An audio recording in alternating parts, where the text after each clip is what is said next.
Coucou tout le monde, bienvenue ou bienvenue sur ma chaîne La Papote à Livres. Aujourd'hui, je vais vous faire une sélection des sorties du mois d'août. C'est parti! Alors, avant toute chose, si vous entendez un petit bruit, c'est parce que j'ai mis le ventilo en route. Il fait pas encore trop chaud, mais voilà, pour pas dégouliner dans 5 minutes, c'est le mieux. Donc, désolé si vous avez un petit bruit en arrière-plan. On commence tout de suite avec la première sortie donc du 1er août et c'est Analyse-moi ça de Sylvie G. Donc comme toujours, je vais vous lire le résumé. Alors, attendez, juste je vous donne peut-être l'éditeur. Donc c'est chez les Éditeurs Réunis. Depuis plusieurs années, Romy enchaîne les rendez-vous dans l'espoir de trouver l'homme de sa vie sans succès.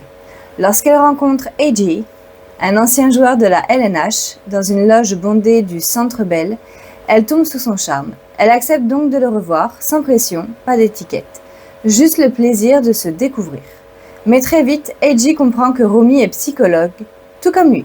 La jeune femme est pour sa part catégorique. Elle ne fréquenterait pas un confrère au risque de transformer sa vie amoureuse en séance de psychanalyse perpétuelle. Prise au piège de son propre intérêt grandissant, AJ choisit de taire la vérité, curieux de voir jusqu'où peut aller leur histoire. Lorsque Romy découvre la supercherie, elle réduit leur romance à une simple amitié. Pourtant, une question subsiste. Peut-on vraiment tourner la page quand le cœur, lui, n'a pas dit son dernier mot ?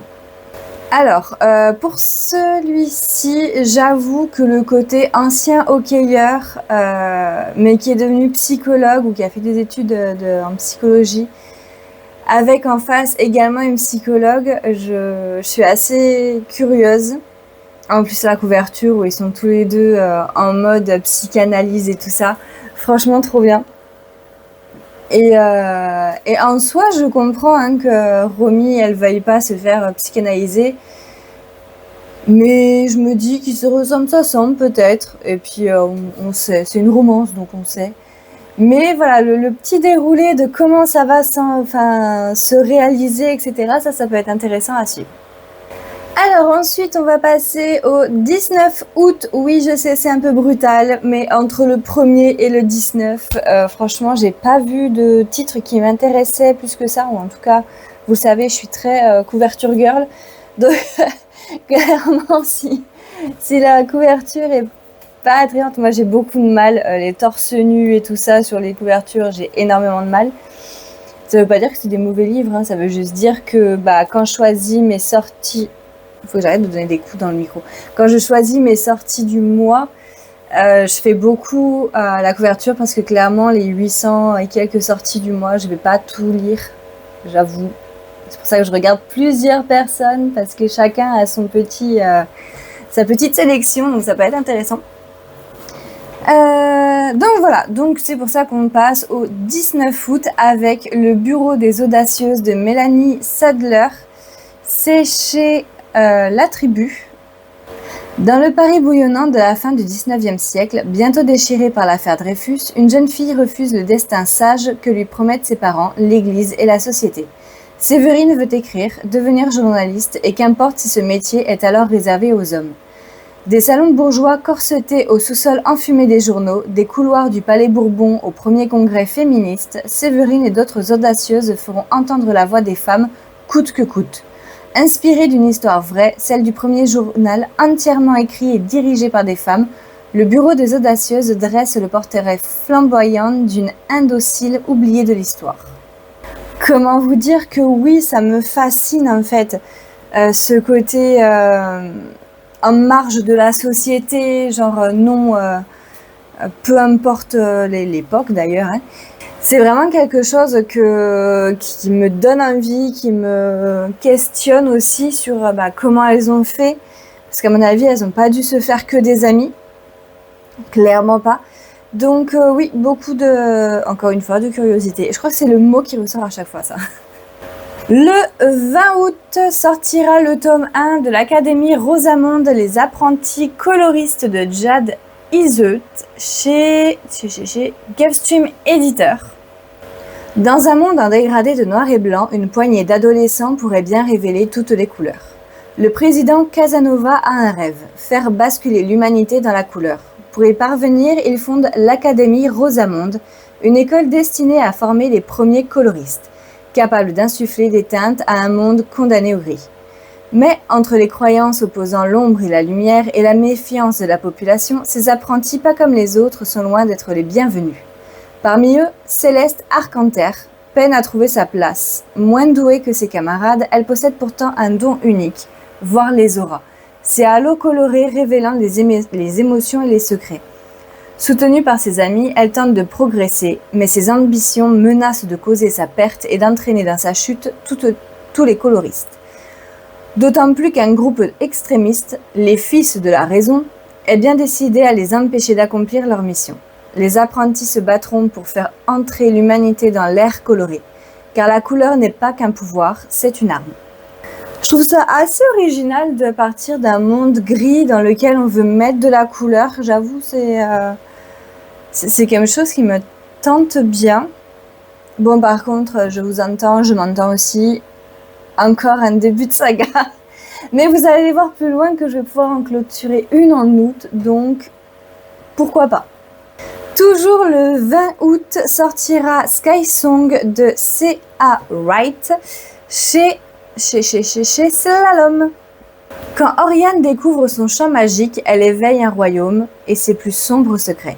Depuis la nuit des temps, une lignée de femmes extraordinaires se transmet un don précieux, celui de l'Alouette, messagère du jour qui par son chant appelle le lever du soleil. Oriane est la dernière Alouette et le soleil ne se lève que si elle lui demande.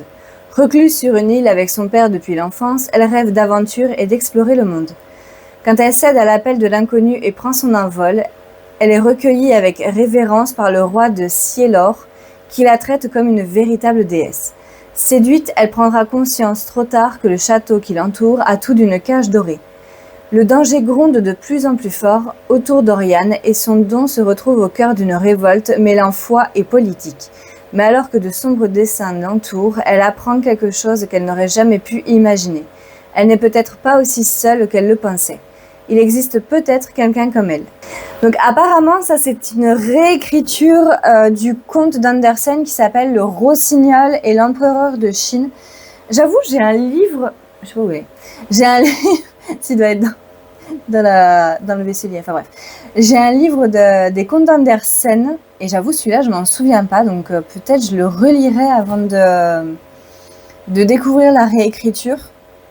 Histoire de voir un peu les similitudes et tout, parce que j'aime beaucoup les réécritures de contes, et il y en a beaucoup que j'ai encore en tête, et par exemple, Cette princesse tue des monstres, je sais que c'est une réécriture des 12 chasseurs, donc j'aimerais bien relire les 12 chasseurs avant de me lancer dans justement cette histoire, donc voilà. Mais ouais, j'aime beaucoup, vous savez que j'aime beaucoup les réécritures de contes, de toute façon. Le 21 août sortira La Dame de la Seine de Claire Duvivier chez Forge Vulcain. 1593, dramaturge sulfureux mais aussi espion pour le compte de la couronne, Christopher Marlowe a le don pour s'attirer des ennemis et des ennuis. À la suite d'une rixe, il quitte précipitamment l'Angleterre pour se joindre à une mission de renseignement à Paris.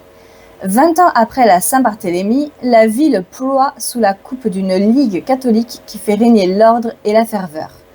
Qu'est-ce qu'un poète en fuite, athée, homosexuel et grande gueule peut s'attendre à trouver là? D'autres ennemis, d'autres ennuis et des secrets à mettre au jour. Meurtre, intrigue et vengeance se mêlent dans La Dame de la Seine, roman d'aventure, espiègle où résonne aussi bien écho de la grande histoire que tragédie personnelle. Alors je sais pas si... On nous parle d'un roman d'aventure. Ça peut être sympa de suivre justement ce côté, comme ils disent, homosexuel à une époque où la religion est très importante et du coup condamne l'homosexualité. Il doit garder ses secrets pour lui, etc. Donc franchement, je suis très curieuse. Très curieuse de cette histoire. Je vous l'ai dit, j'ai de la curiosité à chaque fois. Sortira le 21 août en version poche, quelquefois il leur pardonne, de Carl Nixon, c'est chez les éditions de l'Aube. Été 1979. Pat Waters décide de vendre la ferme familiale située sur la péninsule de Banks au sud de Christchurch. Instantanément, la vie de la famille bascule. À New Brighton, Pat investit tout son argent dans une affaire immobilière hasardeuse et tombe dans l'alcoolisme. Marika, sa femme, s'enfonce peu à peu dans la dépression et se suicide. Devenu violent, Pat perd rapidement la garde de leurs 3 enfants, Mark, le sportif accompli, Davey, le beau rêveur, et Samantha, la plus jeune de la fratrie. Ce roman à rebours, en 21 histoires, raconte le destin de cette famille et en dresse un portrait sombre et envoûtant. Alors, on nous parle de quelque chose d'un peu plus polar, thriller. Pourquoi pas J'avoue qu'il y a des thèmes qui sont assez violents. Tout ce qui est alcoolisme, violence, dépression, suicide, etc. Enfin, perte de la garde d'enfants, placement du coup d'enfants. Enfin, c'est assez trigger quand même. Et d'un autre côté, je me dis, selon comment c'est raconté, ça peut être hyper intéressant parce que des fois, une famille peut être complètement, attention, je mets des guillemets, normale. Et à cause d'un grain de sable dans l'engrenage, tout bascule, parce que tout peut basculer à tout moment. Donc ça peut être intéressant de comprendre comment leur vie a basculé, pourquoi, même si on nous parle d'une affaire immobilière hasardeuse, ok, mais pourquoi il a pas rebondi, qu'est-ce qui a fait que, pourquoi sa femme elle n'est pas partie, pourquoi, voilà. Plein de questionnements comme ça où on peut se dire, ok, qu'est-ce qui a fait qu'ils en sont arrivés à ce point-là, en fait. Ça peut être intéressant. Le 26 août sortira l'Abracadapent de Aurore Eileen, donc il sera en version e-book. Mais qu'est-ce qui lui a pris de venir au secours d'un sorcier? Iris se pose encore la question et elle n'a toujours pas la réponse. La voilà désormais liée malgré elle à Dorian Brise-l'ombre, luminage et maître de guilde à la moralité discutable. Et une bonne nouvelle n'arrivant jamais seule, elle est aussi promis antidote sur Pat. La raison? Dorian est victime d'un sortilège mortel et Iris semble être la seule capable d'en neutraliser les effets. Oui, rien que ça. Propulsée dans l'Abracadapent, une guilde qui bouscule joyeusement les traditions du monde magique, Iris découvre un univers où les grimoires ont du caractère, les collègues se révèlent quelque peu excentriques et les cocktails parfois fatals. Et comme si cela ne suffisait pas, son séduisant patron semble bien décidé à percer les secrets de son étrange immunité à la magie et à s'en servir à son avantage. Alors clairement, ça pour moi c'est de la cozy fantasy. Pour moi, rien qu'à la lecture, je le mettrais dans cozy fantasy. Peut-être avec de la romance, mais voilà, ce serait de la cozy. Ouais. Et c'est pour ça que ça me plaît. Et enfin, la dernière sortie du mois d'août, mais la plus importante à mes yeux. Oh le pauvre micro, à chaque fois j'y mets des coups. Le 27 août sortira le 4e et dernier tome de la saga du manoir de Castle-Cat, La Tour des Nacres de Alain Tépu-Ségur chez Scrinéo. Donc, je ne vais pas vous faire un résumé de ce tome 4 parce que sinon je vais vous spoiler à fond. Qu'est-ce que je peux vous dire? Ce que je peux vous dire, c'est qu'on est dans un monde où il n'y a que des chats. Et attention, ces chats ont une particularité, c'est qu'avec leurs petites griffes, ils peuvent tracer des sortes de runes et du coup utiliser la magie. Dans ce monde, on va suivre Kovan. Kovan qui a une particularité, enfin une deuxième, mais hop. Mais là, une de ses particularités, c'est que dans son pelage, il a des écailles.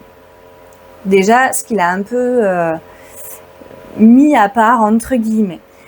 Et Kovan, il vit dans une famille plutôt d'agriculteurs, entre guillemets. Et il va laisser sa famille parce que lui, ce qu'il veut, c'est rentrer au manoir de Castle-Cat pour être un Magocat. Donc Kovan veut être un Magocat. Sauf que sur le chemin menant jusqu'au manoir, il va lui arriver quelques péripéties, notamment une qui va lui permettre de rencontrer Brune, un petit chat trop mignon, tout blanc avec plein de poils, absolument adorable et très doué en magie déjà. Mais en fait, Brune, c'est une petite gloutonne, elle a tout le temps faim. C'est peut-être pour ça que je m'identifie beaucoup à elle. Alors, pour ceux qui diront oui, mais c'est vraiment pour les enfants, tatati tatata. Oui, c'est écrit, enfin c'est de la jeunesse. Par contre, je le trouve très intéressant dans le développement de ces personnages, un peu comme dans les Mémoires de la forêt, on utilise des animaux pour mettre en avant des émotions humaines que des fois nous-mêmes on a du mal à comprendre. Tout ce qui est manque de confiance en soi, oser sortir de sa zone de confort. Voilà, tout ça c'est vraiment... j'aime bien la façon dont c'est abordé en fait dans cette saga, tout comme la saga Les Mémoires de la forêt. Hein. Mais voilà, c'est avec ce petit côté aventure parce que en fait, on a un antagoniste qui a libéré quelque chose, mais on ne sait pas quoi au tout début du livre. On se dit déjà que ça pue. Voilà, dès le début, on sait qu'il y a un truc qui a été libéré, on ne sait pas quoi, mais on se dit ah, ça commence mal. Effectivement, en poursuivant la lecture des tomes, on se dit oui, ça pue. Mais voilà, on arrive enfin à la conclusion de la saga. Je suis trop contente. J'ai hâte. Et en plus, il est en précommande à partir du 6 août si vous voulez tous les petits goodies qui seront avec. Sinon, le 27 août, dans toutes les librairies. Allez, c'est tout pour aujourd'hui. J'espère que cette vidéo vous aura plu. Comme toujours, n'hésitez pas à liker, partager, commenter, vous abonner. Pour ceux qui sont un peu timides et comme c'est la fin de la saga, je vais vous demander de mettre des petits chats. Voilà, pour le manoir de Castle Cats. Et puis, dans tous les cas, on se retrouve dans une prochaine vidéo. Ciao, ciao! À la suite d'une rixe, il quitte presque... Oh putain.